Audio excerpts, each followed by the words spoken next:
ICI kinumpirmang natanggap na rin ang kampo ni Zaldicong subpina kanilang ipinadala. Detalye mula kay Radyoman Joyce Adra. Joyce. RMN Live Report. Kinumpirma ng Independent Commission for Infrastructure na may return na ng subpina na ipinadala ng komisyon kay dating Congressman Zaldico. Gayunman, sinabi ni ICI Executive Director Attorney Brian Ketosaka na hindi tinanggap ng kampo ni Ko ang subpina. Bunga nito, pinag-aaralan na niya ng legal team ng ICI ang pagdulog sa Regional Trial Court para sa contempt order laban kay Ko. Sa ganitong paraan kasi ay makakapagpalabas na ng warrant of arrest ang komisyon. At chine-check ko ngayon mukhang there's a return already that it was not accepted.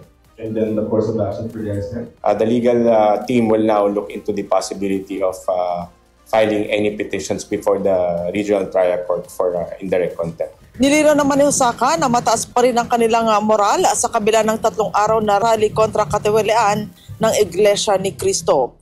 Iginit ni Hosaka na ang mandato ng ICI ay tugma sa ipinaglalaban ng mga lumalahok ngayon sa rally. Kasama mo sa DZXL Manila, Radyoman Joyce Collantes Adra, Tatak RMN.